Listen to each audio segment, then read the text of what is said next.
So hello everyone, कैसे हैं आप सब। आई होप सब बढ़िया होंगे।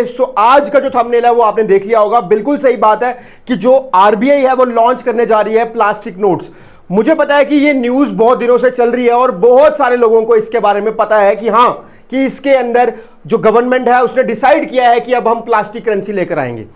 पर क्या इसके पीछे कारण है, क्यों ये इस चीज को फॉलो कर रहे हैं, क्या उसके पीछे कारण रहा है, क्या लोगों को दोबारा से वैसे ही सफर करना पड़ेगा, क्या लोगों को दोबारा से लाइन में लगना पड़ेगा, क्या दोबारा से नोटबंदी होने स्टार्ट हो जाएगी। आइए सब कुछ जानते हैं, हर एक चीज डिटेल में बताऊंगा, छोटी छोटी चीजें आपको बताऊंगा कि क्या क्यों ऐसा किया जा रहा है, इसके पीछे कारण क्या है। ठीक है, अब आपको पता है कि यहां पर जो करेंसी यूज होगी वो है प्लास्टिक करेंसी। ठीक है, अब प्लास्टिक करेंसी बोलो इसको या फिर पॉलीमर बोलो। अगर मैं आपको बताऊं पॉलीमर का मतलब क्या होता है, पॉलीमर एक प्लास्टिक का केमिकल नेम होता है। ठीक है, तो पॉलीमर करेंसी भी इसको बोल सकते हैं और प्लास्टिक करेंसी भी इसको बोल सकते हैं। क्या कुछ इसका फ्यूचर है, फ्यूचर में कैसा ये वर्क करेगी, क्या होगा, कैसे चलेगा, वो सब जानेंगे। डोंट वरी, टेंशन मत लो। इससे पहले कि हम इस वीडियो को स्टार्ट करें, ध्यान से पढ़ना स्टार्ट करें, सारी चीज जानने के बारे में स्टार्ट करें, इससे पहले आप लोग इस वीडियो को ज्यादा शेयर करो और सब्सक्राइब कर लो चैनल को, और फिर स्टार्ट करते हैं। ठीक है, तो सबसे पहले फिजिकल कैश का एवोल्यूशन जो है वो हम थोड़ा सा देखेंगे। ठीक है, अब देखो मैं यहां पे आपको बार्टर सिस्टम नहीं पढ़ाने आया हूं। ठीक है, बार्टर सिस्टम आपको पता होगा, बार्टर सिस्टम क्या होता है, लेन देन करना। ठीक है ना, वो बार्टर सिस्टम यहां पर फॉलो नहीं करेंगे। फिजिकल कैश कैसे इवॉल्व हुआ, क्या है, क्यों कर रहे हैं, उसके बारे में बात करेंगे। कह रहा है कि इंडिया के अंदर ये यूपीआई की ट्रांजैक्शन जो है वो बहुत ज्यादा चल रही है इस टाइम पे। डिजिटल करेंसी जो है वो भी बहुत ज्यादा अच्छा बूम कर रही है, लेकिन फिर भी इंडिया के अंदर फिजिकल कैश की जो नीड है वो कम नहीं हुई है, वो भी बिल्कुल बराबर वैसे ही चल रही है। फिजिकल कैश भी जो लोग हैं उसको यूज कर रहे हैं और मार्केट में उसको सर्कुलेट किया जा रहा है। बहुत ज्यादा नीड है, बहुत ज्यादा इवन की डिमांड है उसकी। ठीक है, ये पहले तो मैं आपको धीरे धीरे बताऊंगा सारी चीजें, डोंट वरी। नेक्स्ट क्या बोल रहा है कि इसके कुछ चैलेंजेस हैं। अब चैलेंजेस क्या है, जो अभी तक की फिजिकल करेंसी हम यूज करते आए हैं ना, जो भी हमारे पास इस टाइम पे नोट है, 10 रुपए का हो, 20 का हो, 50 का हो, 100 का हो, किसी का भी हो, वो सारे के सारे नोट जो है वो कॉटन बेस्ड पेपर से बनाए जाते हैं। किससे? कॉटन बेस्ड पेपर से, मतलब कॉटन का यूज किया जाता है उसके अंदर। ठीक है, और अब इंडिया ने डिसाइड किया कि अब हम कॉटन बेस्ड मटेरियल को छोड़ के प्लास्टिक करेंसी की तरफ जाएंगे। मानता हूं मैं ये चीज, आपके भी डाउट आ रहा होगा दिमाग में कि ये तो करेंसी बेशक चेंज कर रहे हैं, लेकिन कितना ज्यादा बर्डन आने वाला है कंट्री के ऊपर, कितना ज्यादा प्रॉब्लम आएगी कि यार अब हमको दोबारा से करेंसी रिप्रिंट करनी पड़ेगी, कितना ज्यादा मुश्किल होगा और कितना ज्यादा खर्चा आने वाला है। सर पहले भी तो था, मगर फिर भी इसके बारे में बात करते हैं थोड़ा सा। और इसकी कुछ फिजिकल लिमिटेशंस होती हैं, मैं बताऊंगा आपको क्या फिजिकल लिमिटेशंस है। किसकी फिजिकल लिमिटेशन सर? कॉटन की। ठीक है, कॉटन बेस्ड पेपर की जो फिजिकल लिमिटेशंस होती हैं, जैसे वो पानी एब्जॉर्ब कर लेता है, उस पर धूल मिट्टी लग जाती है, उस पर कुछ लिखेंगे तो वो मिटाया नहीं जा सकता, बहुत सारे इसके प्रॉब्लम्स हैं। ठीक है, मगर गवर्नमेंट ने अगर डिसाइड किया है कि भाई वो पेपर करेंसी को हटाकर प्लास्टिक करेंसी लेकर आएंगे, तो ये प्लान लागू होगा। अभी नहीं होगा, 5 साल बाद होगा, पर होगा जरूर। हाँ, इसके पीछे कुछ प्रोजेक्ट्स, पायलट प्रोजेक्ट्स वो लेकर आएंगे, वो हम थोड़ा सा डिस्कस करेंगे उसके बारे में भी। उसके बाद अगर मैं बात करूं कि ये मॉडर्न सोल्यूशन कैसे है, क्यों मॉडर्न सोल्यूशन क्यों नहीं है सर? बिल्कुल मेरे भाई, मॉडर्न सोल्यूशन ये क्यों है। अगर मैं बात करूं अपने पेपर नोट की, कॉटन बेस्ड पेपर नोट की, उसकी लिमिटेशंस बहुत ज्यादा है। वो बहुत जल्दी फट जाता है, वो बहुत जल्दी गीला हो जाएगा, उसके ऊपर कलर चढ़ जाता है। तो उन नोट्स को, फटे हुए नोट्स को, पूरे 2 पीसेस हुए नोट्स को, जो आरबीआई की होता है वो क्या करता है, वो सारे बैंक्स में से उन नोट्स को अपने पास लाता है और उनको डिस्ट्रॉय कर देता है। बात समझ रहे हो? तो ये सारी की सारी प्रॉब्लम्स को खत्म करने के लिए यहां पर प्लास्टिक नोट्स लाए जाएंगे। अगर मैं आपको एक बात बताऊं, फैक्ट है ये, अगर मैं आपको एक फैक्ट बताऊं कि जो हमारा पेपर करेंसी वाला नोट है, लेट सपोज ये 1 साल चलता है। ठीक है, कि 1 साल तक सर इसको कुछ नहीं होगा, 1 साल तक इसको आप जहां मर्जी इंडिया में घुमा दोगे, कोई चिंता वाली बात नहीं है। 1 साल तक वेयर टेयर ये सहन कर लेता है, लेकिन 1 साल के बाद ये फटने लग जाएगा। वैसे ही अगर मैं प्लास्टिक करेंसी की बात करूं तो ये 1 साल के बजाय 5 साल तक चल सकता है। 5 साल तक ये वेयर टेयर सहन कर पाएगा। तो आप खुद सोचो कि कितना ज्यादा लॉन्ग टर्म में फायदा होने वाला है हमको इसमें। सर फायदा तो हमें दिख नहीं रहा फिलहाल अभी तो, लेकिन अगर मैं आपको कुछ चीजें बताऊंगा अभी आगे, उसके बारे में वेट करना पड़ेगा आपको, डिस्कस करेंगे, बहुत मजेदार चीजें आने वाली हैं, ठीक है। तो आगे लेट सपोज आगे डिस्कस करते हैं। तो सॉइल नोड्स प्रॉब्लम जो है इसके अंदर आ रही है। सॉइल नोड्स की प्रॉब्लम क्या आ रही है? अगर हम सॉइल नोड्स की प्रॉब्लम की बात करें, जो हमारे कॉटन बेस्ड नोड्स हैं, ठीक है, इन नोड्स को, अब मैं वही बता रहा था ना आपको कि वो जो नोड्स हैं वो वेयर टेयर की वजह से बड़ा ज्यादा नुकसान करते हैं। लास्ट ईयर फाइनेंशियल ईयर 2025 में 23.8 बिलियन नंबर ऑफ नोट्स बोल रहा हूं मैं, ठीक है, 23.8 बिलियन नंबर ऑफ नोट्स जो हैं वो आरबीआई ने वापस लाकर क्रश किए हैं। मतलब क्यों किए सर? क्योंकि वो फट गए थे, वो खराब हो गए थे, लोगों ने लिख दिया था उस पर, तो उनकी जो वैल्यू है वो डिग्रेड हो गई थी, जिसकी वजह से आरबीआई ने क्या किया, उनको वापस लाया और उनको डिस्ट्रॉय कर दिया, और 23.8 बिलियन नोट्स और बनाए गए होंगे उनकी जगह पे। बात समझ रहे हो? तो देखो कितना ज्यादा खर्चा आया होगा, समझ रहे हो? अब वही चीज अगर ये एक साल में हो रही है, मैंने आपको बोला ना कि अगर एक कॉटन बेस्ड जो नोट है, रुपी नोट है, वो एक साल चल सकता है, तो प्लास्टिक वाला 5 साल चलेगा। वो जो एक साल में खर्चा आया वो अब 5 साल के बाद आने वाला है। बात समझ रहे हो ना? ओके। उसके बाद पिछले साल जब रुपीस बनाए गए थे, जब करेंसी बनाई गई थी, प्रिंट करी गई थी, तो उसमें कितना खर्चा आया था? 6372.8 करोड़। ये 0.8 तो तुम्हें पता है करोड़ के हिसाब से कहां चला गया हिसाब किताब, है ना? तो मैसिव फाइनेंशियल बर्डन जो है वो कंट्री की इकोनॉमी पे पड़ता है। तो इसी चीज का हल जो है वो गवर्नमेंट ढूंढ रही है। वो चाह रही है कि कुछ ऐसा लेकर आए जिसको हम डिस्ट्रॉय भी करें, तो डिस्ट्रॉय करने के बाद उसको रिप्रिंट किया जा सके, रिट्रीव किया जा सके, और उसको ट्रांसपोर्ट भी किया जा सके, और खर्चा कम आए हमारा लॉन्ग टर्म में। अभी तो नहीं आएगा, सिंपल सी बात है यार, उसके लिए पूरी मशीनरी लानी पड़ेगी, उसको रिप्रिंट करना पड़ेगा, या किसी को ठेका देना पड़ेगा, मतलब कॉन्ट्रैक्ट देना पड़ेगा कि हाँ भाई आप इसको प्रिंट करके दो, उसका खर्चा आएगा, बहुत खर्चा आने वाला है, नो डाउट। लेकिन फिर भी अगर एक बार बना दिया तो लॉन्ग टर्म के हिसाब से वो थोड़ा सा तो हमको बेनिफिट देने वाला है। अगर बात करें मटेरियल साइंस की, अब बात वही है कि सर क्या इसमें जो घर पे हल्का प्लास्टिक बाल्टी वाल्टी यूज की जाती है, उसी प्लास्टिक से क्या ये नोट्स बनाए जाएंगे? क्या सेम प्लास्टिक जो हाई क्वालिटी का प्लास्टिक होता है उसी को यूज करके क्या ये नोट्स बनाए जा सकते हैं? नहीं, ऐसा नहीं है। इसका जो कोर है वो BOPP है। BOPP क्या है? By actually oriented polypropylene. ये एक केमिकल होता है, ये एक स्पेशल केमिकल है जो इसको जब भी यूज किया जाएगा ये लेयर्स की फॉर्म में बनाता है। अब मैं आपको बताता हूं लेयर की फॉर्म में क्या होता है। मैं थोड़ा सा ना कंसेप्ट सिखाता हूं। एक्चुअली में क्या होता है कि जब भी प्लास्टिक की कोई चीज बनाई जाती है तो उसका जो बेस मटेरियल बनाया जाता है वो दानों की फॉर्म में बनाया जाता है, ठीक है? वो ऐसे छोटे छोटे दाने बनते हैं। अब उन्हीं दानों को पिघलाकर उसको शेप दी जाती है। लेकिन इसमें ऐसा नहीं है, इसमें छोटे छोटे दाने नहीं बनाए जाएंगे, इसमें एक लेयर्स बनाई जाएंगी, और वो लेयर्स बहुत पतली लेयर्स होती हैं, और उन्हीं के ऊपर प्रिंट किया जाएगा जो भी हमको करेंसी नोट्स जो भी प्रिंट करने हैं। बात समझ रहे हो? तो ये इसका थोड़ा सा कोर जो है वो थोड़ा डिफरेंट हो जाता है। तो BOPP केमिकल जो है वो इसके अंदर यूज होगा, जो कि स्पेशलाइज्ड इसी पर्पस के लिए यूज किया जाता है। इसमें इस पर्पस ये जो मटेरियल है ये बहुत मुश्किल से आपको अवेलेबल होगा, और ये वाली जो मशीन्स है ये सबके पास नहीं होंगी। कारण उसके पीछे भी क्या है वो मैं बताऊंगा, ठीक है? इसका जो ग्लोबल स्टैंडर्ड्स है उनको भी इसको फॉलो करना पड़ता है। अब ग्लोबल स्टैंडर्ड्स को कैसे फॉलो करना पड़ता है सर, अगर उसके बारे में थोड़ा डिस्कस करें तो ग्लोबल स्टैंडर्ड का मतलब कि क्या सिर्फ इंडिया ही इस चीज को फॉलो कर रहा है क्या? नहीं, इससे पहले वर्ल्ड में, यूरोप में, ऑस्ट्रेलिया में यही करेंसी जो है वो यूज होती है, प्लास्टिक करेंसी। मतलब प्लास्टिक के नोट्स यूज होते हैं, प्लास्टिक करेंसी नहीं बोलेंगे, प्लास्टिक के नोट्स यूज होते हैं। अगर प्लास्टिक के नोट्स वहां यूज होते हैं तो सर उनका कोई स्टैंडर्ड होता होगा। ऐसा थोड़ी है कि कोई भी उठ के आया और उसने नोट्स बना दिए, ऐसा नहीं होगा ना। तो ग्लोबल स्टैंडर्ड को फॉलो करना पड़ेगा। उस ग्लोबल स्टैंडर्ड का एक सबस्ट्रेट होता है। सबस्ट्रेट का मतलब होता है बेस मटेरियल, समझ रहे हो? बेस मटेरियल, जिस मटेरियल को यूज किया जाता है, ठीक है? अब यहां पर बेस मटेरियल क्या है? उस बेस मटेरियल का नाम है गार्जियन। क्या नाम है? गार्जियन। ये बेस मटेरियल का नाम है जिसको वो यूज कर रहे हैं। और ये गार्जियन सबस्ट्रेट जो है ये स्टैंडर्ड है, ये स्टैंडर्ड ग्लोबली फॉलो होता है, ठीक है? ये स्टैंडर्ड ग्लोबली फॉलो होता है। तो इंडिया भी इसी ग्लोबली स्टैंडर्ड को फॉलो करेगा, ठीक है? और ये बहुत कंट्रीज के पास नहीं है, ये स्टैंडर्ड की जो मशीन्स हैं वो सभी के पास नहीं है, पूरे वर्ल्ड में बहुत इक्की दुक्की हैं, सबके पास नहीं है, ठीक है। जो वन ऑफ देम है वो इनोविया है, ठीक है।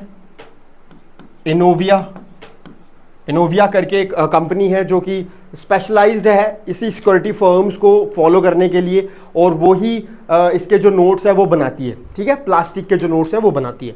उसके बाद डोमेस्टिकली क्या स्ट्रेटजी है सर इसको लेकर? डोमेस्टिकली अगर हम स्ट्रेटजी की बात करें मेरे भाई, तो डोमेस्टिकली स्ट्रेटजी ये है कि हम ये जो करेंसी है इसको हम इस तरह से यूज करने वाले हैं कि आत्मनिर्भर भारत को भी हम ध्यान में रखें, कि अगर वो चीजें बनाई जा रही हैं तो उसका मटेरियल या फिर बनाने के जो लोग हैं वो कुछ इंडिया से ही हो, ठीक है। तो कुछ ना कुछ तो चीजें इसको फॉलो करेंगी, और आरबीआई के सुपरविजन में ही ये काम होगा। वो स्पेशलाइज्ड जो इंक है उसका यूज होगा इसके अंदर, ठीक है। सारी चीजें जो है वो गवर्नमेंट के अंडर यहां पर फॉलो की जाएंगी। अब आपको याद रखनी है कुछ चीजें कि इसका हिस्टोरिकल कॉन्टेक्स्ट क्या है। सबसे पहले अगर मैं बात करूं, 1988 वाज द फर्स्ट ईयर जब ऑस्ट्रेलिया ने ये नोट्स को अडॉप्ट किया था, इन नोट्स को अडॉप्ट किया था फर्स्ट टाइम पे, और उसके बाद उन्होंने फॉलो किया इसको, और वो यही यूज कर रहे हैं उस टाइम से।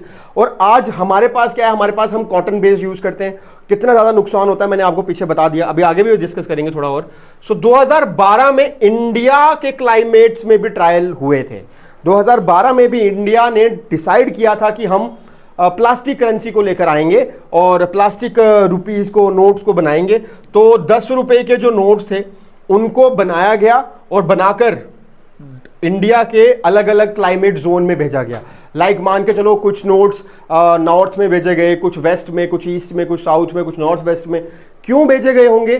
ताकि वहां का क्लाइमेट वो सहन कर सकें, वहां की मिट्टी कैसे बिहेव करती है, वहां का क्लाइमेट, वहां का इन्वायरमेंट कैसे बिहेव कर रहा है, उसमें क्या ये जो नोट्स हैं वो सक्सेसफुल हो पाएंगे या नहीं हो पाएंगे। उसमें हमारा ट्रायल हुआ था पर वो सक्सेसफुल नहीं हो पाया। उस टाइम पे बहुत सारी प्रॉब्लम्स थी, तो उस टाइम पे ये सक्सेसफुल नहीं हो पाया, तो ये नहीं चल पाया उस टाइम पे, ठीक है। लेकिन अब दोबारा से गवर्नमेंट ने उसी चीज को वर्क करते हुए सोचा है कि 2012 के बाद इसी ऑपरेशनल चेंजेस, उसी की मेंटेनेंस, उसी को कैसे अपग्रेड किया जाए, वो प्रोसेस गवर्नमेंट कर रही थी और अभी भी कर रही है। ऐसा नहीं है कि अभी नहीं, अभी हो गया खत्म, अभी भी बहुत सारे चैलेंजेस है, मैं बताऊंगा आपको।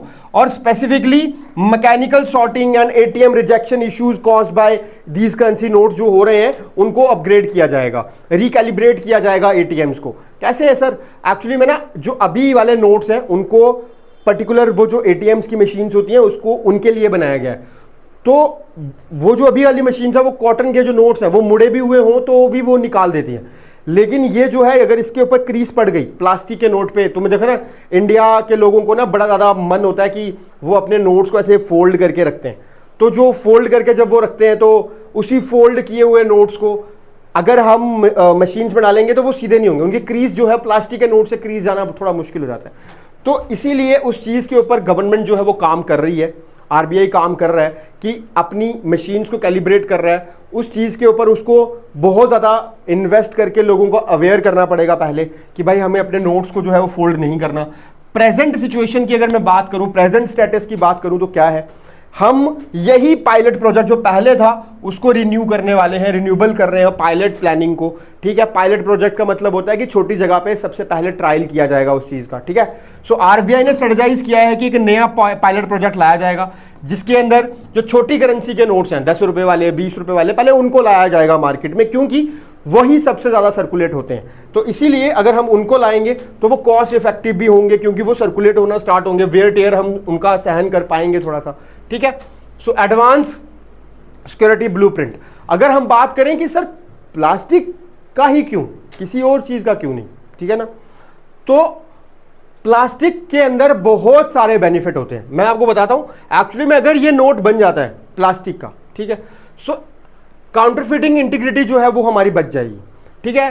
काउंटरफिटिंग का मतलब क्या होता है कि ये नोट्स जो होते हैं इनको, अभी देखो पुराने वाले नोट्स हैं, सभी ने धुरंधर मूवी तो देखी होगी, उसी धुरंधर मूवी के अंदर आपने देखा कि कितने ज्यादा जो नोट हैं वो वहां पर प्रिंट करके रखे होते हैं पाकिस्तान में और उसको इंडिया में वो सर्कुलेट करना चाहते थे। तो ये सब चीजें होती हैं, कॉटन नोट्स के साथ ये प्रॉब्लम है। लेकिन प्लास्टिक, इस जो प्लास्टिक के नोट्स होंगे इसके अंदर वो चीज कर पाना बहुत मुश्किल है। मैंने आपको बताया कि उस स्टैंडर्ड की मशीन जो है वो सबके पास नहीं है, उस स्टैंडर्ड का मटेरियल जो है वो सबके पास नहीं है। इसके अंदर चिप्स सेट की जा सकती हैं जो कि पॉसिबल नहीं था कॉटन नोट्स के अंदर फिट कर पाना, लेकिन इसमें की जा सकती हैं। तो वही मैं चीज बता रहा हूं। तो उन चीजों को भी यहां पर टारगेट किया जा रहा है। जो भी आतंकवादी ग्रुप्स होते हैं या जो ऐसे सिंडिकेट्स हैं जो ये नोट प्रिंट करते हैं डुप्लीकेट वाले, उन चीजों को ओवरकम करने के लिए ये करेंसी जो है वो लाई गई है। ठीक है, लाई गई है या फिर लाएंगे अभी आगे। सो इनहेरिटली रेजिस्टेंट। अब सबसे बड़ी बात ये कि जो हमारे पास कॉटन का नोट होता है ना वो पोरस होता है। पोरस का मतलब होता है कि उसके अंदर छोटे छोटे छेद होते हैं जो कि हमको आंखों से दिखते नहीं है। अगर उसके ऊपर पानी गिर जाएगा तो वो उसको एब्जॉर्ब कर लेता है, उस पर मिट्टी गिर जाएगी वो उसको एब्जॉर्ब कर लेगा। तुम देखोगे अगर मिट्टी में गंदा हो जाता है नोट तो वो दोबारा पूरा उतना अच्छे से साफ नहीं हो पाता। ये बहुत सारी प्रॉब्लम्स उसके अंदर आती हैं। वो सारी की सारी प्रॉब्लम जो है वो इस नोट से खत्म हो जाएंगी, बिकॉज वो बहुत ज़्यादा, ये वाला जो नोट आएगा वो ये बहुत ज़्यादा चिकना होता है। ठीक है, बहुत ज़्यादा सॉफ्ट होता है। सॉफ्ट मतलब कि बहुत ज़्यादा डर्ट प्रूफ होता है, स्वेट प्रूफ होता है, इन्वायरमेंट के मॉइस्चर को एब्जॉर्ब नहीं करता। ठीक है, इससे लोगों की हेल्थ भी ठीक रहेगी। अच्छा, हेल्थ कैसे ठीक रहेगी सर? ये छोटा सा कारण है, वैसे तो सोचने वाली बात है कि हाँ सर हेल्थ का कोई इसमें लिंक नहीं है, पर फिर भी अगर मैं आपको बात बताऊं कि जो हमारे कॉटन वाले नोट्स होते हैं उनमें इम्यूनिटी का बड़ा फैक्टर रहता है, बिकॉज उसके अंदर डर्ट जो है वो फंस जाती है, गंद जो है, किसी के हाथ गंदे हैं उसके थ्रू वो नोट कहाँ कहाँ चला जाएगा। लेकिन अगर हम प्लास्टिक वाले नोट की बात करेंगे तो इसको अगर हम थोड़ा सा हाथ से साफ करेंगे तो ये पूरा पूरा साफ हो जाता है। इसके अंदर पोरस नहीं होते, इसमें पोर्स नहीं होते, इसके अंदर वो कोई चीज़ एब्जॉर्ब नहीं हो पाती। अगर इसके ऊपर कोई चीज़ गिरेगी तो वो क्लीन हो जाएगी, साफ हो जाएगी। ठीक है, फिर आता है विजुअल कॉन्टिन्यूटी। अब विजुअल कॉन्टिन्यूटी का क्या मतलब है कि आपको दिख रहा होगा, आपने थंबनेल देखा होगा और थंबनेल में आपने देखा होगा कि जो नोट्स हैं उनके ऊपर जो पिक्चर्स बनाई गई हैं वो डिफरेंट डिफरेंट है। तो सर्कुलेट ये भी हो रहा है सोशल मीडिया के अंदर कि जो महात्मा गांधी की जो फोटो है उनको हटाकर दूसरे वाले जो फोटोग्राफ्स हैं वो लेकर आएंगे, जो हमारे नेशनल लीडर्स हैं उनके। लेकिन ऐसा नहीं है, ऐसा गवर्नमेंट ने कहीं पर भी नहीं मेंशन किया हुआ, आरबीआई ने भी कोई गाइडलाइंस ऐसी नहीं लाई है कि हम महात्मा गांधी जी का जो फोटो है उसको हटाकर बाकियों के लाएंगे, ऐसा कुछ भी नहीं है। और ये भी आपको मिथ में नहीं घूमना है, नहीं रहना है। ठीक है, एनफोर्स क्लीन नोट पॉलिसी, जो कि गवर्नमेंट ने पीछे उन्हीं नोट्स के लिए क्लीन नोट पॉलिसी लाई थी, जिसके अंदर उन्होंने यही बोला था कि भाई आपको अपने नोट्स को साफ रखना है, उनके ऊपर लिखना नहीं है। तो वो सब चीज़ें इसके थ्रू अपने आप इनडायरेक्टली ही फॉलो हो जाएंगी। क्यों? क्योंकि आप इसके ऊपर लिख ही नहीं पाओगे। अगर आप इसके ऊपर लिखोगे तो वो जो इंक है वो फैल जाएगी या फिर उसके बाद थोड़ी देर के बाद वो साफ हो जाया करेगी, तो लोग इस पर लिखना ही बंद कर देंगे। ठीक है ना, तो ये सब चीज़ें भी इसके अंदर होने वाली हैं। जो भी हो रहा है पर अच्छा हो रहा है ना, आप देखोगे। तो स्ट्रेटेजिकली एडवांसमेंट क्या है पॉलीमर इंटीग्रेशन की, अगर हम इसको लाएंगे तो क्या होने वाला है? सबसे पहला काम कि सर ये 3 से 5 गुना ज्यादा देर तक ये रह सकता है, इसकी लाइफ टाइम ज्यादा है उससे। ठीक है ना, तो फाइनेंशियल सेविंग हमारी होगी, पैसा हमारा बचेगा। अब पैसा कैसे बच रहा है? एक तो प्रिंटिंग में पैसा बच रहा है। ठीक है ना, बार बार प्रिंट नहीं करना पड़ रहा है, बार बार वो ट्रांसपोर्ट करके वो जो सॉइल नोट्स हैं, जो खराब नोट्स हैं, उनको वापस लेके आना पड़ता था, फिर उनको दोबारा रिप्रिंट करना पड़ता था, वो वाला खर्चा बच रहा है। 1 साल में तो बच रहा है कम से कम। मैं बोल रहा हूँ अगर 1 साल तक चल रहा है तो ये 5 साल तक चलेंगे, अगर वो 5 साल तक चल रहे हैं तो ये 15 साल तक चलेंगे। तो बार बार वो वाला खर्चा तो बच ही रहा है ना। हाँ सर समझ आ रही है बात, ठीक है। सो मैसिव फाइनेंशियल सेविंग्स तो हो ही रही है। इंटरनल सिक्योरिटी जो है वो भी इसके अंदर ध्यान में रखी जाएगी। मैंने आपको बताया इंटरनल सिक्योरिटी का मतलब क्या है कि हम यहाँ पर जो फेक करेंसी वाला प्रोग्राम जो लोग चलाते हैं, जो फॉरेन कंट्रीज में फेक करेंसी बनाई जाती है, वो इसके थ्रू नहीं बना पाएंगे, क्योंकि ये वाला मटेरियल, ये वाली जो मशीनरी है वो सबके पास अवेलेबल नहीं है और ग्लोबल स्टैंडर्ड्स को फॉलो करना पड़ता है। वो बहुत ज़्यादा स्ट्रिक्ट हैं, क्योंकि ऑल ओवर कंट्री में अगर हमने ये चीज़ फॉलो करी, अगर हमने ग्लोबली स्टैंडर्ड को फॉलो किया, तो अगर हमारी कंट्री में ऐसा कुछ हो रहा है कि अगर हमारी कंट्री के नोट्स को डुप्लीकेट बनाया जा रहा है, तो बाकी जो अदर कंट्रीज हैं उनके भी नोट्स को डुप्लीकेट बनाया जाएगा। समझ रहे हो ना? तो कितना ज़्यादा प्रॉब्लम हो जाएगी सभी कंट्रीज के लिए। तो इसीलिए इस सब का ध्यान रखा जाता है कि ऐसा कुछ ना हो। और हाइजीन एंड पब्लिक हेल्थ, मैंने आपको बता दिया कि लोग एक दूसरे को ट्रांसफ़र करते ही हैं नोट्स, और उसी ट्रांसफर्स के टाइम पे बहुत ज़्यादा अनहाइजीन रहता है। वो सब चीज़ें यहाँ से हट जाएंगी, बिकॉज इसके अंदर कोई भी चीज़ एब्जॉर्ब नहीं होती है।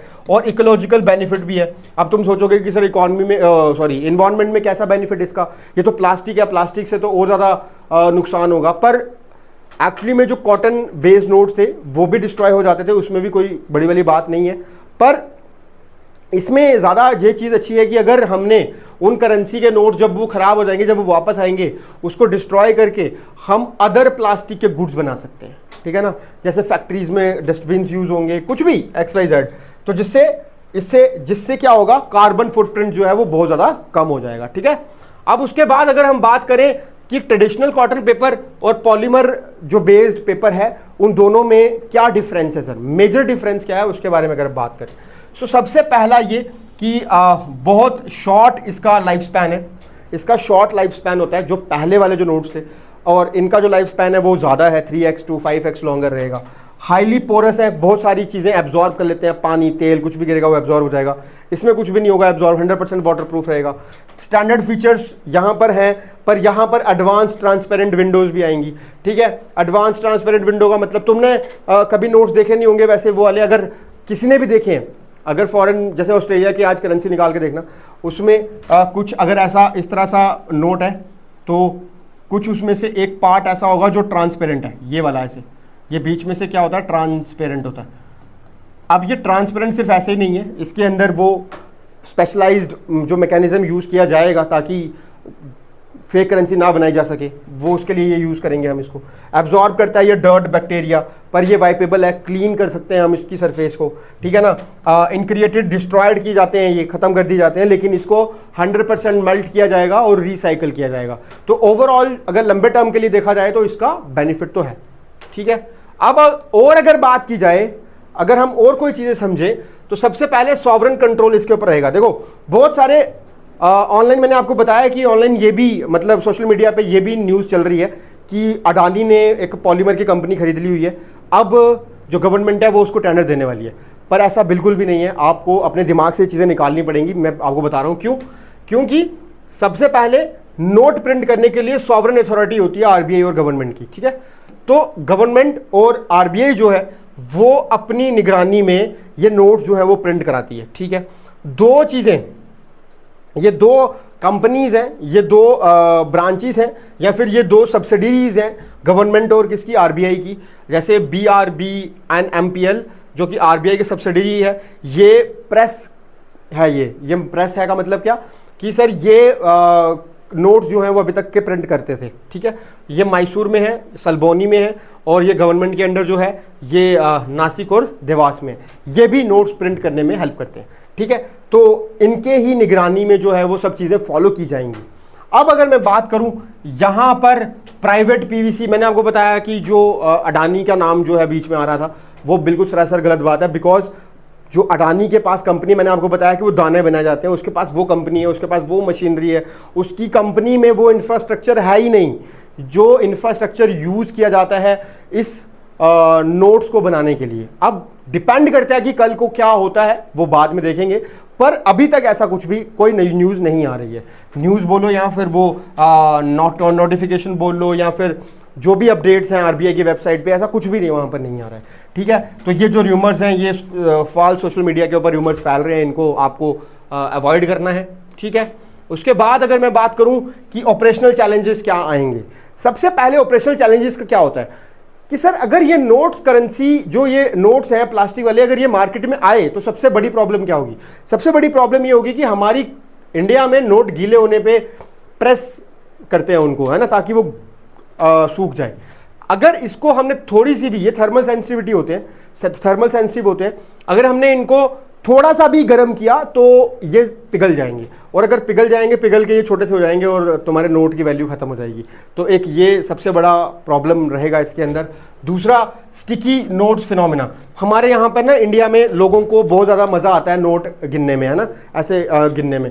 तो कहीं कहीं पर ये माना गया है कि स्टैटिक चार्ज की वजह से, अब तुम सोचोगे स्टैटिक चार्ज कहाँ यहाँ पे यूज़ होता है ये, पर आपको सीखना है बस कि जो स्टैटिक चार्ज होता है, स्टैटिक चार्ज की वजह से वो जो नोट्स हैं वो चिपके रह जाते हैं।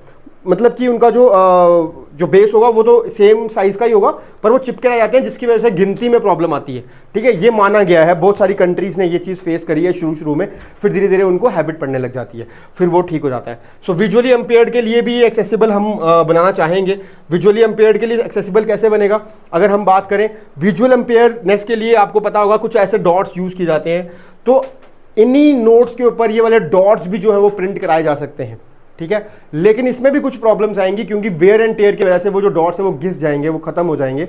लेकिन आरबीआई जो है वो इसके लिए भी कुछ चीज़ें प्लान कर रही है, कुछ स्पेशलाइज्ड या स्पेशल तरह का केमिकल जो है वो इसके लिए कुछ यूज़ करेंगे ताकि ये जो है वो वेयर टेयर की वजह से भी जल्दी से वैनिश ना हो, ठीक है। तो ये आपको समझ आ गया होगा। इंटेलिगो इसको बोलते हैं, इस लैंग्वेज को इंटेलिगो बोलते हैं, जो कि ये विजुअली अनपेयर्ड लोगों के लिए होता है, ठीक है, विजुअली इम्पेयर्ड लोगों के लिए होता है। तो सोचो कि ये जो करेंसी है ये उनके भी काम आएगी, वो करेंसी के नोट को छूकर बता सकते हैं कि ये कितने रुपीस का नोट है, ठीक है। तो ये सब चीज़ें, मैकेनिकल फ्रिक्शन मैंने आपको बता दिया कि नोट गिनते समय चीज़ें जो हैं वो ऊपर नीचे जा सकती हैं, आगे पीछे हो सकती हैं, ठीक है। तो डबल काउंटिंग का प्रॉब्लम यहाँ पर रहेगा। मैकेनिकल फ्रिक्शन का मतलब यहाँ पर ये भी होता है कि एटीएम्स जो है वो अभी तक वैसे कैलिब्रेट नहीं किए गए हैं जहाँ पर ये नोट्स को डालकर नोट्स निकाले जा सकें। अगर क्रीज पड़ गई होगी, अगर मुड़ गया होगा नोट, तो वो मैकेनिकल फ्रिक्शन की वजह से फंस जाएगा उसी एटीएम के अंदर। तो उस चीज़ के ऊपर आरबीआई को काम करना पड़ेगा, मतलब उसको रिकैलिब्रेट करना पड़ेगा ताकि एटीएम मशीन्स भी उसी तरह से बनाई जा सकें ताकि ये नोट्स जो है वो प्रॉपर तरीके से यूज़ हो पाए, ठीक है। सो आई होप आपको ये चीज़ समझ आ गई है अच्छे से। और नेक्स्ट अगर मैं बात करूं तो ये मैक्रो इकोनॉमिक इकोसिस्टम क्या बोल रहा है कि सबसे पहले कि ये वेदर प्रूफ रेजिलियंस है, इनको वेदर से कोई प्रॉब्लम नहीं है, ठीक है ना। कोई ह्यूमिडिटी, कोई धूप, कोई गर्मी, कोई ठंड से इनको कोई फर्क नहीं पड़ेगा।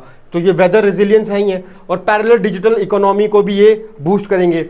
मतलब कि गवर्नमेंट ने तो यही सोचा हुआ है कि डिजिटल रुपी जो है या यूपीआई जो है, जो जितने भी डिजिटल करेंसी जो है फ्लो तो कर रही है, पर उसके साथ साथ में अगर कैश की डिमांड भी है तो उस कैश की डिमांड को ओवरकम करने का काम ये करेगी, ठीक है। और स्ट्रेटेजिक बैलेंस अगर हम बात करें, सो डिजिटल ट्रांजैक्शन जो है वो naturally lower cash handling cost लेकर आती हैं। मतलब कि अगर डिजिटली हम पैसे ट्रांसफर करते हैं तो 2 मिनट में पैसे ट्रांसफर हो जाएंगे, कोई खर्चा नहीं आएगा।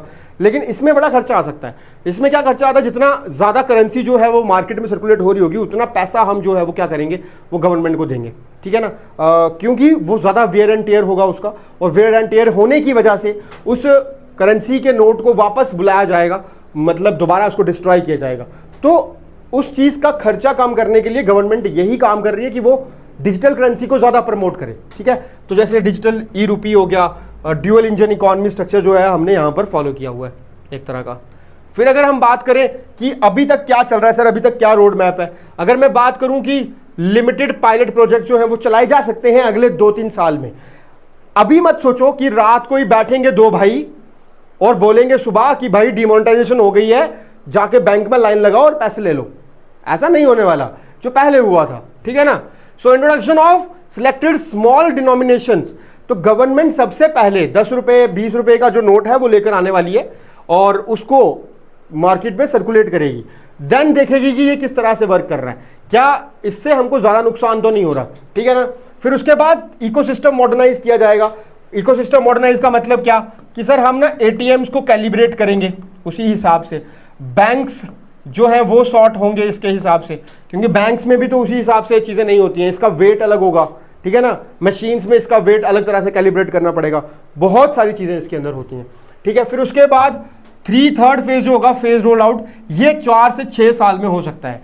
जब 4 से 6 साल के बाद ये नोट जो है देखा जाएगा कि हाँ अच्छे से सर्कुलेट हो रहे हैं, प्रॉब्लम कम आ रही है, तो फिर इसी को आगे प्रोसीड किया जाएगा। पर हाँ अभी भी माना जाता है कि 500 रुपए का जो नोट है उसको अभी तो नहीं लेकर आने वाले हैं, ठीक है। अभी अगर लेकर आएंगे भी तो 10 रुपए का, 20 रुपए का या फिर मैक्सिमम 100 रुपए का नोट जो है वो मार्केट में तुम्हें दिख सकता है, लेकिन 500 का नहीं दिख सकता। क्यों? बिकॉज जो ये वैसे साइकोलॉजी भी होती है कि हम जो बड़े करेंसी के नोट होते हैं उनको संभाल के रखते हैं, 10-20 रुपए वाले को हम वैसे संभाल के नहीं रखते, तो ये इसी वजह से ऐसा हो सकता है, ठीक है। ओके, अगर मैं बात करूं एग्जीक्यूटिव समरी की, तो समरी क्या है, फाइनेंशियल एफिशिएंसी मैंने आपको बता दिया, 3 से 5 गुना ज़्यादा देर तक ये चल सकते हैं बिकॉज ऑफ बीओपीपी पे ड्रास्टिकली जो है वो रिड्यूस करेगा। मैसिव जो हमारे ऊपर खर्चा आ रहा है, बर्डन आ रहा है, एनुअल बर्डन आ रहा है, उस चीज़ को ये कम करेगा। प्रिंटिंग और लॉजिस्टिक का खर्चा खत्म होने वाला है, कम होने वाला है। अनमैच सिक्योरिटी होगी इसके अंदर, इसकी जैसी जो सिक्योरिटी होगी वो अभी तक के हमारे किसी भी करेंसी के नोट्स में नहीं आई है, वो आ जाएगी इसके अंदर। पब्लिक हेल्थ के मैंडेट के हिसाब से भी ये बहुत बेटर चीज़ है, मैंने आपको बताया। इसके साथ अनहाइजीन का कोई प्रॉब्लम नहीं है, ये सब सही है। और अनकॉम्प्रोमाइज सॉवरेनिटी रहेगी, टोटल कंट्रोल जो है इसका वो गवर्नमेंट के पास, आरबीआई के पास रहने वाला है। उसके अलावा ये किसी manufacturing company, PVC manufacturing company को नहीं देने वाले हैं इसका काम, ठीक है। और कौन करेगा ज़्यादा प्रेस करने का काम, कौन करेगा, ये प्रिंट करने का काम कौन करेगा, ये दो सब्सिडरी हैं गवर्नमेंट और आरबीआई की, वही करेंगे। कैलकुलेट रोल आउट्स अगर हम बात करें तो मेन वही काम है कि गवर्नमेंट ने यही सोचा हुआ है कि डिजिटल रुपी के बारे में आपको पता ही होगा, सुना होगा आपने। डिजिटल रुपी और यूपीआई के पेमेंट्स के साथ साथ इसको रोल आउट करें मार्केट में, ताकि गवर्नमेंट के ऊपर भी ज़्यादा बर्डन ना आए और लोगों के ऊपर भी कोई बर्डन ना आए। So thank you for that kind of lecture, ठीक है, जिसके अंदर मैंने आपको ये सारी चीज़ें समझा दी हैं। आई होप आप लोगों को भी समझ आया होगा कि डिजिटल रुपी लाने का क्या फ़ायदा है और क्या नुकसान है मार्केट में, ठीक है। और फील फ्री टू कमेंट यार, ठीक है, डिस्कशन करेंगे कमेंट्स में ही। कुछ क्वेश्चंस होंगे आपके, आप मेरे को पूछो, मैं आपको पूछूंगा। इससे क्या होगा कि बहुत सारी चीज़ें, हमारी भी नॉलेज बढ़ेगी, आपकी भी नॉलेज बढ़ेगी। बहुत सारी चीज़ें ऐसी होती हैं जिसके ऊपर हम डिस्कशन कर सकते हैं। सो आई होप आप लोगों को ये चीज़ जो है वो बहुत अच्छे से क्लियर हुई होगी। सो इस वीडियो को ज़्यादा से ज़्यादा शेयर करो, ताकि सभी लोगों को पता चले कि डिजिटल करेंसी और प्लास्टिक करेंसी, प्लास्टिक नोट्स जो है वो मार्केट में आएंगे, पर पैनिक होने की कोई ज़रूरत नहीं है। So thank you so much, God bless you all.